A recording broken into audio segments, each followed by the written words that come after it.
आप देख रहे हैं जन आवाज न्यूज 24। बहुजन समाज पार्टी के अकलतरा विधानसभा क्षेत्र के प्रत्याशी विनोद शर्मा ने बताया कि वे पिछले 10 वर्षों से लगातार क्षेत्र के सभी गांवों के जनता से लगातार संपर्क में हैं और जनता का अपार स्नेह चुनावी जनसंपर्क में देखने को मिल रहा है, जिससे वे अपने निश्चित जीत को लेकर आश्वस्त है। उन्होंने वर्तमान विधायक सहित अन्य पार्टी के वादा खिलाफी को लेकर तीखा वार किया और क्षेत्र के लोगों को उनके द्वारा छले जाने की बात कही।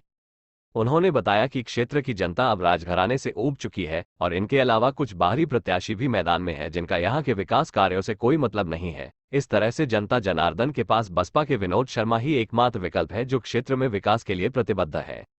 बहुजन समाज पार्टी से चुनाव लड़ रहे हैं, तो ऐसी कौन सी रणनीति है कि जो आप यहाँ से अपने आप को समझ रहे हैं या अपने आप को पार्टी समझ रही है कि हम यहाँ से विजय बन जाए, कि हमको यहाँ की जनता चाहे हम फिर से इस सीट में कब्जा करें?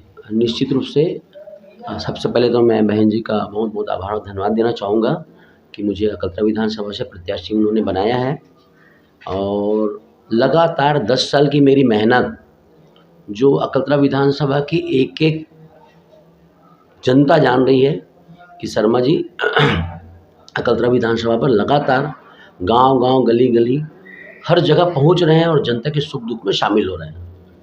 जैसे अभी चाचा भतीजा चुनाव लड़ रहे हैं और ठाकुर समाज ही एक है और कई जगह हमको जामने का सौभाग्य प्राप्त हुआ, तो उनका भी विरोध हमको देखने को मिलता है। क्या इसका बेनिफिट अपने इस पार्टी को मिलेगा? निश्चित रूप से मिलेगा। और जब मीडिया भी ये बात का एहसास कर ली है ना, मेरे साथ बहुत सारे मीडिया वाले लोग जुड़े, तो मीडिया वाले ही पहला क्वेश्चन करते हैं कि इनके विरोध के बारे में। तो जब आपको मालूम है तो जनता को कैसे नहीं मालूम रहेगा। और राज परिवार का राजशाही जंगल राज ये पूरी अकलतरा विधानसभा की क्षेत्र की जनता जानती है और इस दफ़े उनका जवाब भी उन्हें मिलेगा।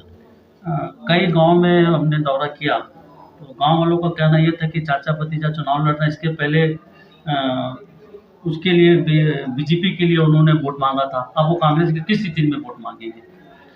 क्या ऐसे में चुनाव की रणनीति जो बनी है, जो वोट है, वो हमारे बीएसपी में तब्दील होगी? निश्चित रूप से जो उनको विरोध का सामना करना पड़ रहा है, इसलिए उन्होंने ये सब चीज़ें दोनों एक ही पार्टी के लोग हो गए समझ लो, चाहे वो भाजपा रहे चाहे कांग्रेस रहे, उन दोनों ने अपनी रणनीति बना ली और जनता ये जान चुकी है।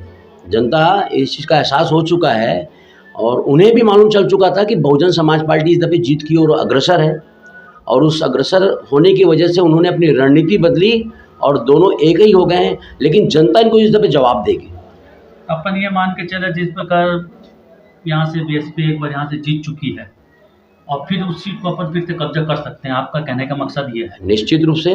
परंतु ये बताइए आप मेरे को कि आप टिकट मिलने से पहले से सक्रिय आप बता रहे हैं और रहे भी हैं। जी जी। तो ये टिकट बहुत पहले आपकी डिक्लेयर हो गई थी, तो आपकी सक्रियता और बढ़ी है कि या उसी समय सक्रियता आपकी बनी रही? आपको बताना चाहूँगा मैं कि ऐसा कोई गाँव नहीं है जहाँ पर विनोद शर्मा पहुँचा नहीं। ये तो पता चल गया। ऐसा कोई गांव नहीं जहाँ विनोद शर्मा पहुँचा नहीं है और पूरी जनताओं के मन में जो तीसरा विकल्प जो चाह रहे थे, वो तीसरे विकल्प के रूप में जनता ने अपना मन बना चुका है और वो पहले से ही सोच डाले हैं, पहले से उन्होंने मन बना लिया है कि इस हमारा विकल्प कोई है तो केवल बसपा है।